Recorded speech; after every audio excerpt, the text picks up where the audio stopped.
Hi అండి, చూసారా? చూస్తూనే తినాలనిపిస్తుంది కదా. చూడ్డానికి చాలా సాఫ్ట్గా, చాలా జ్యూసీగా ఉన్నాయండి. మీ పిల్లలు పొరపాటుగా నా కింద పడ్డా కూడా ఇవి తింటే ఆ పిల్లల ఎముకలు అనేవి విరక్కోకుండా ఉంటాయండి. అంత స్ట్రాంగ్గా ఉంటాయి. అంత ప్రోటీన్ ఉన్న లడ్డండి. చిన్న ఇంగ్రీడియంట్స్తో చాలా ఈజీగా చేసుకోవచ్చండి. వీడియోలోకి అయితే వెళ్ళిపోదాం. ఏం లేదండి, ఒక కప్పు రాగి పిండి, ఒక కప్పు బెల్లం, నాకు అంగన్వాడీలో ఇచ్చారండి ఆ ఎండు ఖర్జూరం అనేది. ఆ ఎండు ఖర్జూరాన్ని వేడి నీళ్ళతో నీట్గా క్లీన్ చేసి పెట్టేసుకోండి పక్కన. ఈ మూడు అనేవి చాలా మంచి రిచ్ ప్రోటీన్స్ ఉంటాయండి. ఈ మూడు అయినా మన పిల్లలకు ఈ విధంగా లడ్డు చేసి పెడితే వాళ్ళకి చాలా బలం వస్తుందండి. అందులో కొంచెము ఒక పెనంలో కొంచెం ఆయిల్ ఉంటే ఆయిల్ వేసుకోండి. ఆయిల్ లేకుంటే నెయ్యి వేసుకోండి. నెయ్యి వేసుకుంటే ఇంకా పిల్లలు చాలా ఇష్టంగా తింటారండి. మా ఇంట్లో నెయ్యి అయిపోయింది, అందుకే ఆయిల్ వేయాల్సింది వచ్చిందండి. దాంట్లో డ్రై ఫ్రూట్స్ లేకపోతే ఇలా వేసుకొని శనగకాయ పప్పులు కూడా చాలా టేస్ట్గా ఉంటాయండి. అదే ఆయిల్లో కప్పు రాగిపిండి చూపించాను కదా, ఆ రాగిపిండి కూడా లో ఫ్లేమ్లో వేయించుకోండి. దూరగా పచ్చివాసన పోయేంత వరకు లో ఫ్లేమ్లో మాత్రమే వేయించుకోండి.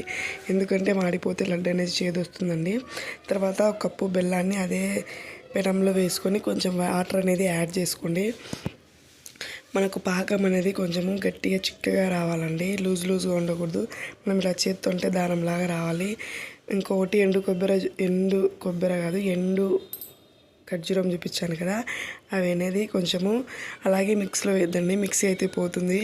కొంచెము మెత్తగా దంచుకొని మిక్సీకి పట్టండి. చూసారా పేస్ట్ ఎంత బాగుందో? ఆ పాకంలో ఆ పేస్ట్ అనేది కలిపేయండి. బాగా కలుపుకోండి. బాగా చూసారా ఎంత పొడిగా ఉందో? మనకు లడ్డు అనేది రాగి ఫ్లేవరే రాదండి. అందులో శనగకాయ పప్పులు కూడా యాడ్ చేసేసుకోండి. కొంతమందికి రాగి ఫ్లేవర్ నచ్చదండి, అందుకోసమే ఆ ఖర్జూరం యాడ్ చేసామనుకోండి అసలు రాగి ఫ్లేవర్ అనేది రాదు. మొత్తాన్ని మనం బాగా మిక్స్ చేసుకుంటే చూసారా మనకి ఎంత బాగా అనేది పర్ఫెక్ట్గా లడ్డు చుట్టుకోవడానికి ఎంత బాగుందో. లడ్డు కూడా ఎంత నీట్గా అవుతుందో చూడండి.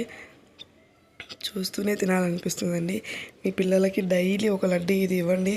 వాళ్ళకు కావాల్సిన ప్రోటీన్స్, ఒకవేళ ఎక్కడ కింద పడ్డ ఎముకలు చాలా పలుచగా ఉంటాయి, విరిగిపోతూ ఉంటాయి.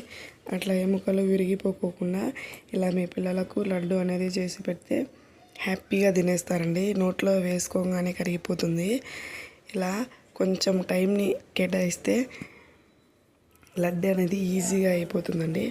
నా వీడియో అయినా నచ్చి ఉంటే ఒక చిన్న లైక్ ఇవ్వండి. మీరు కూడా ఒకసారి ట్రై చేసి చూడండి. నచ్చి ఉంటే